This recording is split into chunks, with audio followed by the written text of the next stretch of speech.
PCB ने फैसला किया कि अब ओटीटी और इंटरनेशनल जो मीडिया राइट्स हैं वो भी लगा दिए गए हैं। पीसीबी ओटीटी पर भी पीएसएल को दिखाएगा, जहां दुनिया भर के फैंस इससे महसूस हो सकेंगे। प्लस पीएसएल जो इंटरनेशनल मीडिया राइट्स हैं वो भी पीएसएल ने, पीसीबी की मैनेजमेंट ने आप कह लें कि बिकने के लिए लगा दिए गए हैं। इसके अलावा अली साहब जो पीएसएल की डेट, जो ड्राफ्ट की डेट है वो भी सामने आ रही है और कहा जा रहा है कि जनवरी के आखिरी हफ्ते में ये शेड्यूल करवाया जाएगा। इस पे आगे जाके बात करते हैं, क्योंकि मैं इस पर बड़ा इख्तलाफ रखता हूं कि आप जो आखिरी हफ्ते पे करवा रहे हो। इसके अलावा अली साहब वसीम अकरम ने भी कहा, उन्होंने कहा कि मैं पीएसएल की जो बड़ी अच्छी चीज मुझे लगती है वो ये है कि पीएसएल 1 महीने में खत्म हो जाती है और ये एक बहुत अच्छी चीज है एज कंपेरिजन। अगर आप दुनिया की बाकी लीग्स देखो वो 2.5-3 महीने तक चलती हैं। आईपीएल की वो बात कर रहे थे, उतने में उन्होंने कहा कि बच्चे बड़े हो जाते हैं और जो लीग्स है वो खत्म होने का नाम ली रही होती, और ये रीजन है कि फिर थोड़ी बोरियत शुरू हो जाती है जब आप इतना लंबा कर देते हो। उन्होंने कहा पीएसएल फास्ट होती है, एक्साइटमेंट से भरपूर होती है और 1 महीने में पीसीबी इसको फिनिश भी कर देता है। ये एक बहुत अच्छी ब्यूटी है, इससे आपके जो खिलाड़ी हैं वो ज्यादा डिस्टर्ब भी नहीं होते। ठीक है, 1 महीना खेला और उसके बाद आप अपने घर जाओ।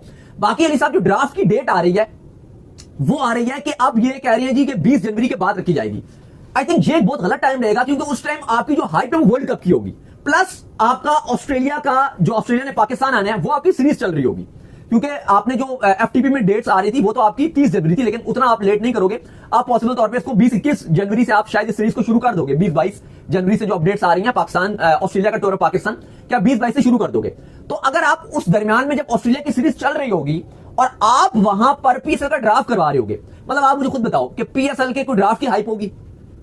वर्ल्ड कप सर पे खड़ा हुआ है, सारा बोलबाला वर्ल्ड कप का क्या ड्राफ्ट नहीं यार, अभी करा दो टाइम एग्जैक्टली, अभी करा दो ड्राफ्ट। अभी कोई हाइप नहीं है, कोई क्रिकेट नहीं है, इंटरनेशनल किसी किस्म की गेम नहीं हो रही, सारे वेले हैं, ड्राफ्ट की हाइप बन जाएगी, बिल्कुल हाइप बन जाएगी। सारे वेले हैं, कोई काम नहीं है, बिल्कुल। पाकिस्तान क्रिकेट बोर्ड डोमेस्टिक भी उस दिन रख रहा होता है जिस वर्ल्ड कप के मैच होते हैं, वो कहते हैं नहीं हमारा डोमेस्टिक का सीजन आ गया, अब हम जो है वो T20 कराएंगे। याद है ऑस्ट्रेलिया में वर्ल्ड कप चल रहा था 2022 को, सही हाइप बनी हुई थी, अवाम पागल हुई थी, पाकिस्तान फाइनल तक क्वालीफाई कर गया और यहाँ पे हमारा डोमेस्टिक टूर्नामेंट चल रहा था। हमने भी कहा भाई कमाल हो गया, ना कोई नोटिस में आता है ना कुछ होता है, बस चुप करके खेल के निकल जाओ। हमारी कोशिश होती है हमेशा कि पाकिस्तान के जितने डोमेस्टिक मैचेस होते हैं वो हम कवर करने तक जाते हैं स्टेडियम्स, लेकिन हमें याद है कि जब वर्ल्ड कप चल रहा हो हम वर्ल्ड कप छोड़ के वो जाए कवर, हम डोमेस्टिक कवर करने जाए, हमने भी छोड़ा कि भाई एक मैच कवर नहीं करेंगे। मतलब कैसे हम कवर कर सकते हैं कि वर्ल्ड कप छोड़ के हम डोमेस्टिक कवर करें? बिल्कुल। तो ये आपको बेस्ट टाइम है कि इस टाइम आप, ये दिसंबर आपका बिल्कुल एम्प्टी है, कोई इंटरनेशनल क्रिकेट नहीं है, फैन भी तरस रहे हैं, चलो कुछ नहीं तो पीएसएल का ड्राफ्ट ही मिल जाएगा, उसी की हाइप बन जाएगी। ये टाइम होता है कि आप ड्राफ्ट कराओ और अपनी हाइप भी पकड़ो। खैर इसके बाद जो अपडेट आ रही है वो आ रही है शकीबुल हसन के हवाले से, और अपडेट ये आ रही है कि शकीबुल हसन ने खुलकर अपनी रिटायरमेंट में बात की है।